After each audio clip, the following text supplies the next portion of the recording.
When they click on an ad, it takes them anywhere between 6 to 12 months to actually apply. So we can actually see like the time they clicked on the ad and the time they applied. That to me indicates when you're trying to market to them, you want to give them as much information as possible because that's what they're seeking.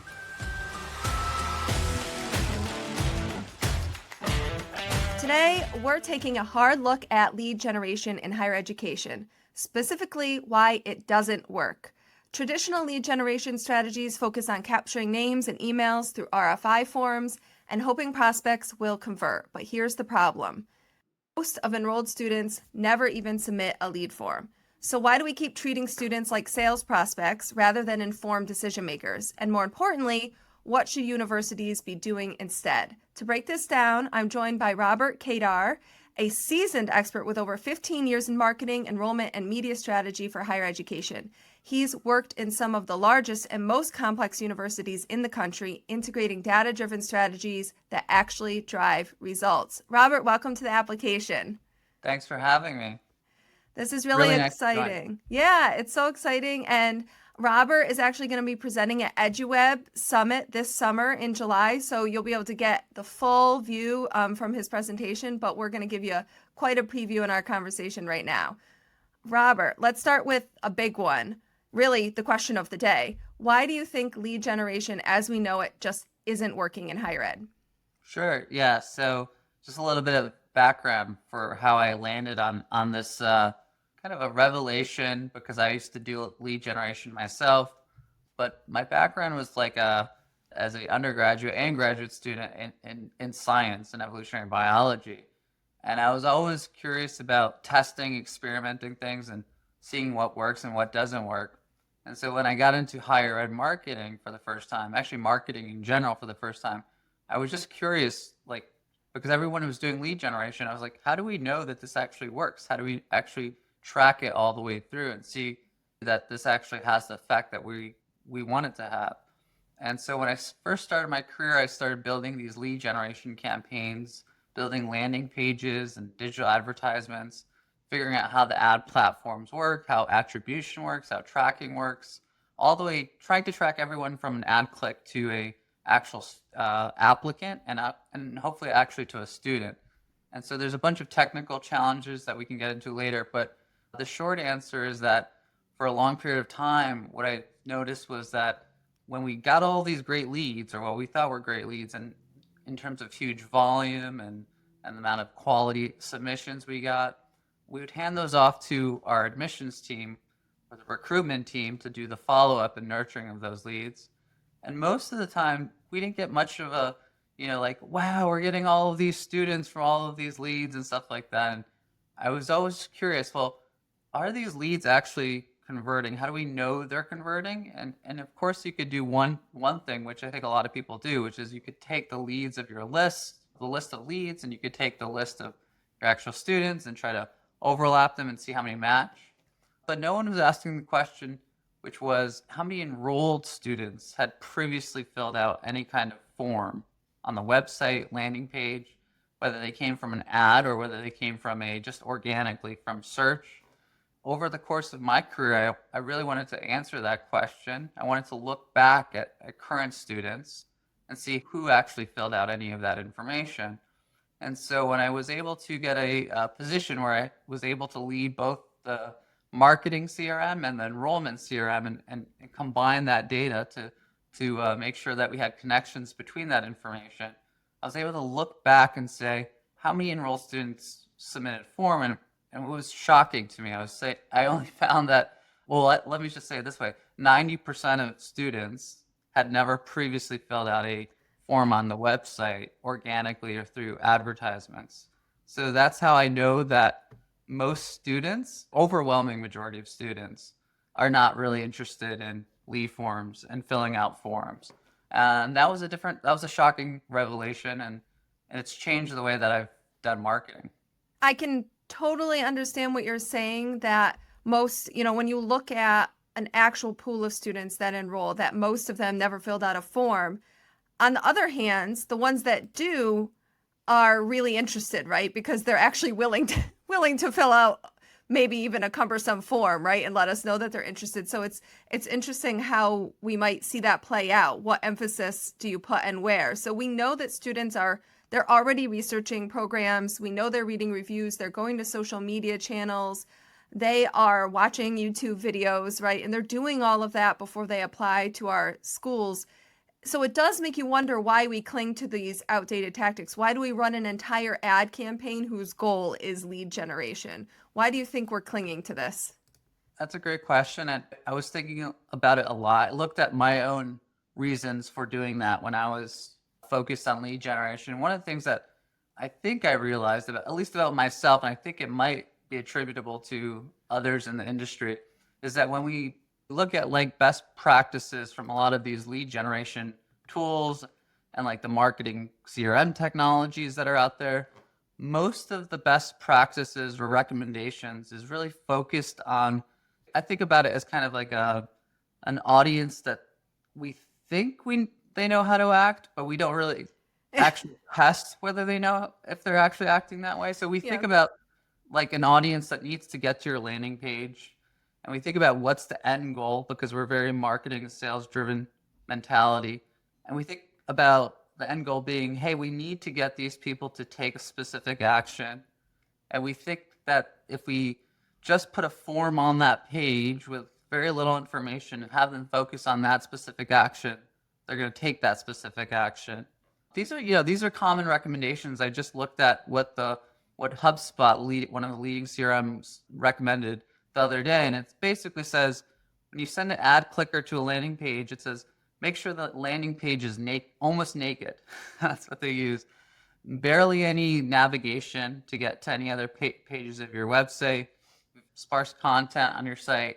Really have your ad clicker focus on the form and the button, the call to action. That's what the recommendations are. And so I think a lot of us in the industry follow those recommendations because we trust in the reputation of these big giant companies. And that's where I think it started. I mean, that's how it worked for me. But another challenge is that higher ed marketers really, what I think is they have their hands tied behind their back often when they do marketing because they can't see the connection between the data connection between marketing and the student enrollment. They're oftentimes siloed in higher ed on the enrollment side and the marketing side. So it's really hard to know if any lead generation actually works or not. And it's really hard to track back, like I said earlier, from your students' interactions and their historical interactions with all of your digital collateral or assets like your website or emails and so on.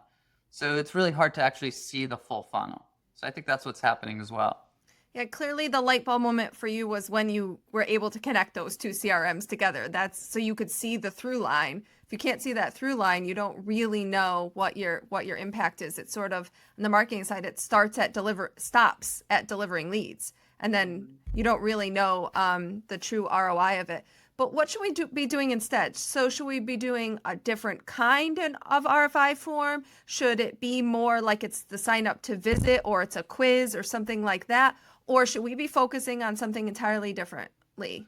What should we be doing? Sure, that's another great question. So in my data, there's 10% of people prospective students who will end up filling out some Yeah. type of form and then later applying. So there are a good portion of people who want to get the information that you're offering, want to learn more It's through the just not the different. only, that's what you're Right, saying. It's just not the right. only thing that marketers should focus on. Correct, correct. Yeah. I think the prioritization is the problem, right? Right. So I think the fact that when you look at like an ad and you click on an ad from any or many higher ed places, and what you end up going to is mostly a page with limited content and this kind of gated approach to information. I think that's a poor prioritization based on like the prospective students' behavior.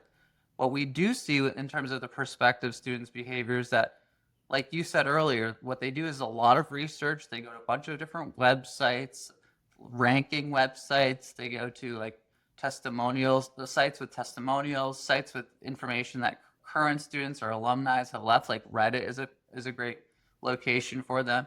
And then when they get to your page, your landing page, what we've seen, or what I've seen at least, is that when they click on an ad, it takes them anywhere between 6 to 12 months to actually apply.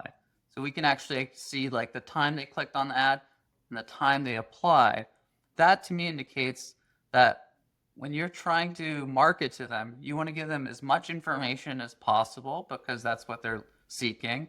You want to highlight everything there is to know about the program, what makes it great.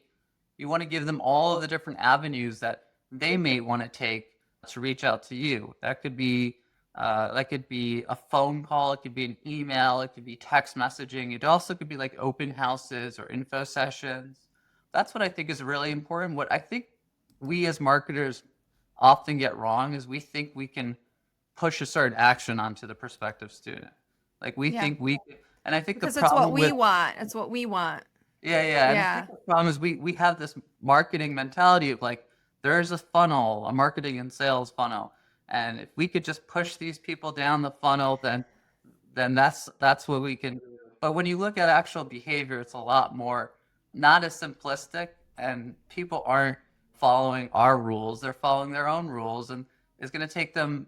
If you look at actual whether it's actually a funnel or not, prospective students take so much time, but they also go from like down funnel to back up funnel. They go Yeah. from They're applying, they're like zigzagging all yeah, over the place. they go from applying to then going back and looking at a YouTube video to Yeah. see if they're interested in actually going to that place, right? So they're not really the traditional marketing sales kind of perspective person.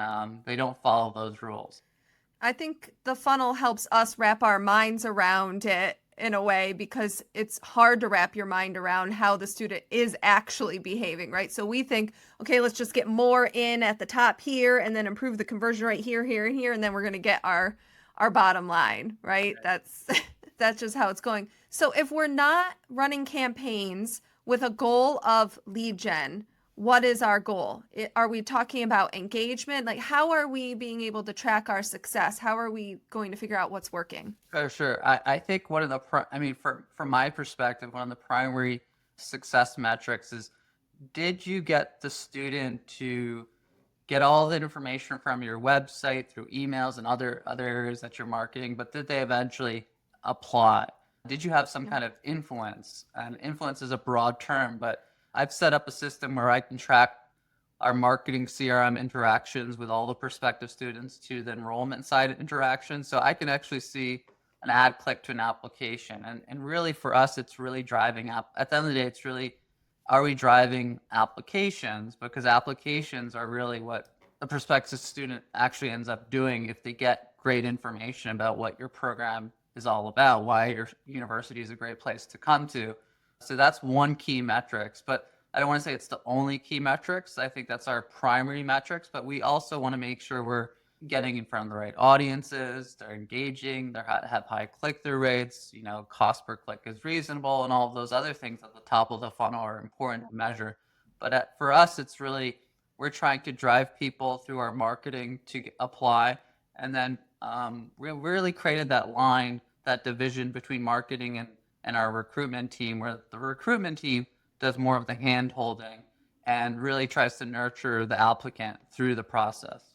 It sounds to me like applications is the goal, but also higher quality applications, better informed applications is what, on the marketing side, what you're striving for is making sure that they're getting that depth of information rather than just filling out a form, which leads to a better engaged student at the moment of application. Am I thinking about that right? Yeah, perfect. And what's really interesting about that is that when you don't optimize for leads and you're just optimizing for applications, what we've seen is that the quality of our leads actually improves over time. Because when you optimize for leads in the ad platforms, they really try to find people who are just these like form submitters, like people who Yeah. generally like submitting forms. And it Okay. turns out those people tend to not be as qualified than if you just actually don't do an optimization for leads. So yeah, so the same holds true for applications. Is like we really want to make sure that when they apply, they have a high quality score. But in doing so, we want to make sure that it's not just focused on a form application. The information that we're providing them is very in depth about the programs, so that basically in some ways they can say, after they see all the information, I'm not interested, or I am interested. So the quality does funnel in through a marketing approach where you're really trying to give them as much useful information as possible. Well, it's funny to me because an application is a lead. It's just happening later than we think in traditional ways, right? Because application is the most robust RFI form there is, right? Because that's Right. really what an application is. But you're just focusing it on like going deeper into the funnel rather than higher up in the funnel, knowing that the students don't operate in a funnel, but the funnel helps us understand the data. You're just kind of pushing them farther in and strengthening the middle rather than staying so focused on the top. So I can see how that would work and push through to better enrollments. But this is a difficult mind shift because, like you were saying, the HubSpot example of a very super optimized for RFI conversion landing page to now we've really got to be focused on the types of content we're putting out across all of these channels that we know prospective students are on. So on YouTube, the videos, on social media, on making sure that all of the profile sites where your college is listed, that the information there is really robust. Like, right? It's a lot of work. So how do we approach that? And is it possible that generative AI can help with some of that? Is that where we can fill the gap? Yeah, I think I would start with thinking about how you design your landing pages, like the interactions where your prospective students land, and thinking about what they're interested in first. Like if you can get either qualitative or quantitative data of what they're looking for. And then at the end of the day, I think marketers overthink a lot of what we do. 90% of what we do should just be about telling the prospective student what makes us great, what makes us exceptional, unique, what's our selling, propositions or selling points. And that's really all that we can do. And then the rest is all the other kinds of stuff like how do you target, how do you get in front of the right audience, where do you target, and all of that stuff. So I think giving them all of that information, letting them know what makes you great, that's really all you can do. And then generative AI is a great tool for developing content, right? It's easy to create great content across all the different assets that you have, from your email to your landing pages to your website pages and so on. I just want to caution though that as we all start using generative AI, we're all starting to sound like the same, right? Yes. Like that's the big Yes. problem with generative AI is like 1,000%. what we know from our student interaction is that they can sniff out like when you're being fake. Right? Yeah. That's why they're not filling out forms, because they know it's kind of it could be like a cheap sales tactic, or you're going to spam them with a bunch of Yeah. emails or call them nonstop. So like the caution of a generative AI is like it could come across to a very informed prospective student that this is not really genuine. So I think that's the Yeah. challenge, is like you want to really be genuine. Here's an example that I'm picturing from what you're talking about.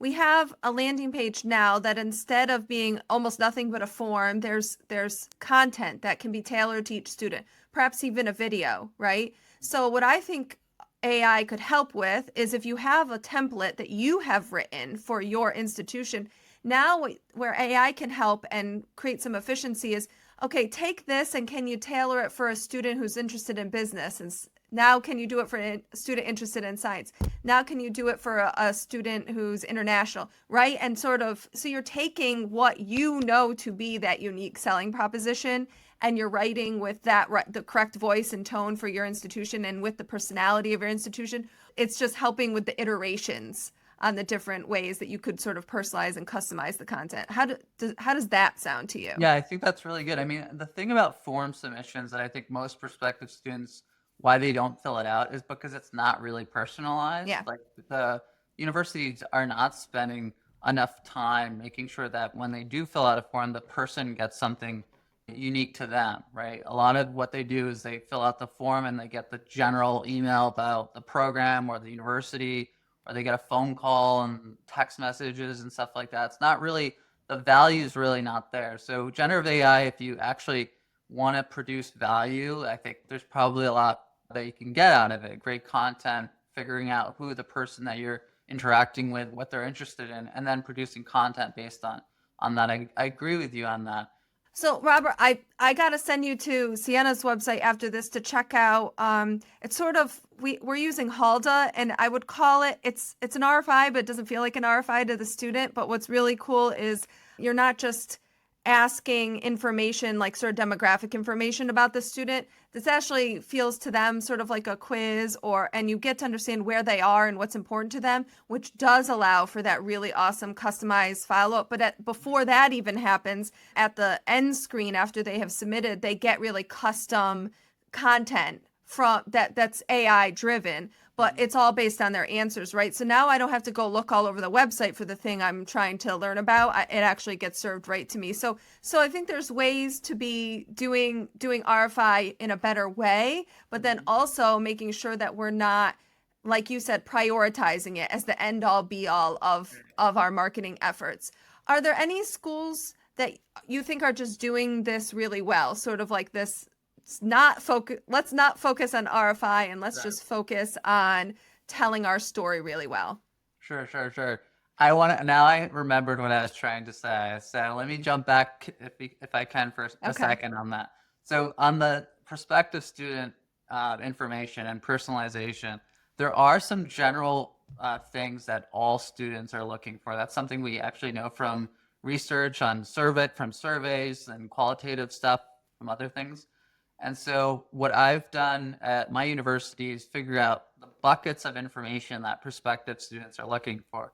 And it tends to be similar for undergraduate and graduate, although there's good differences. Yeah. But the buckets of information we see from survey research, when you ask students and their parents, why do they choose certain programs and universities, is basically like this. There's 4 main buckets. One is location. How far is it from me? Where's it located? Where's the university located? It could be online too.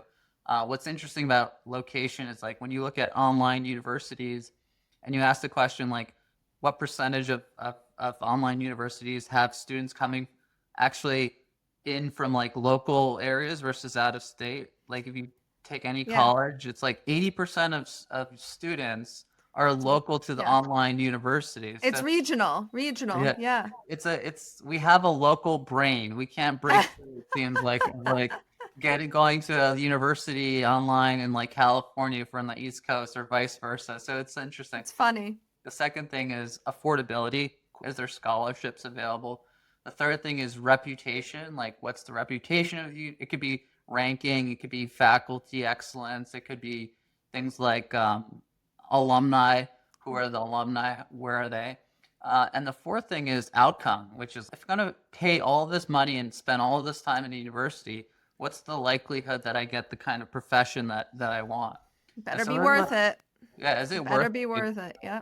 And then actually there's another one that we don't see on the surveys as much, but we know from the digital interactions from prospective students is what I call experience, which is like, you can see that when you go to your YouTube channel and you see all of the videos. I've done this at CUNY, which has a YouTube channel since the beginning of time. It has like hundreds, maybe tens of millions of views.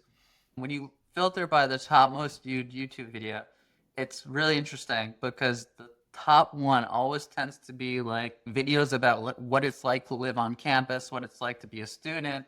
These are like the things that we do when we look for like go on vacation, or when we look at a restaurant. We're like, where is that located? What's the street view on Google Maps look like, or something like that? So prospective students care about that. So in terms of generative AI, if you think about focusing on those main areas of content or information that you want to give to prospective students, I think it actually could deliver a lot of value if you train the AI to think like a prospective student, right? Yeah, so you can actually use the AI to make the content feel really human and feel really centered on the student if you're doing it right. Robert, before we wrap up, what's one key takeaway you'd want listeners to remember about this idea of RFI? It's not working. Well, I think just try your best to figure out, like, from your student data, like if you could look back at your existing students and figure out how many of those people actually filled out a RFI form. See if what I'm saying is actually fits your Yep. case, right? Like, I don't know if it's going to be across the board. I believe it is based on all that because I've been working at multiple institutions. But take a look at the data and see how and make informed decisions based on that. That's number one. For me, what an interesting stat that I think is really calls attention to this thing is like we dropped our RFI submission forms over 1 year by 95%, and our applications increased by 20%. Wow. Who wouldn't want that? So that's was a clear sign to me that the RFI or lead generation tactic is not causally connected at all. And in some ways, probably is an impediment to actually promoting your university's uniqueness. And that's one of the reasons I think we saw an increase in our applications, because that's what we focused on, is like really just showcasing what makes us unique. Robert, I'm with you. I do think that this probably pans out to be true for most institutions. When you look at all of the places enrollments can be sourced from, if you go all the way up to first source, there's all different ones, right? So there's a place, of course, for lead gen and for RFI forms, but it's not leading to 90% of your enrollment, but we're focusing 90% of our marketing effort on it. That's your point. And dollars. Yes, and our dollars. Yes. So really it's looking at all of those places where students can be kind of coming into interest for you and where we should be focusing instead of prioritizing just sort of that one thing as our goal as marketers. So I'm totally with you. This has been such a powerful conversation. Thanks so much for breaking down why lead gen isn't our only answer and what we can be doing instead. And for those listening, again, Robert will be presenting at EduWeb in Portland, Maine this July. Come join both of us. I'm the program chair. We've got a great agenda lined up. And if you found today's episode insightful, don't forget to subscribe, leave a review, and share this with your team. Thanks for listening to the application. See you next time. Thanks, Allison.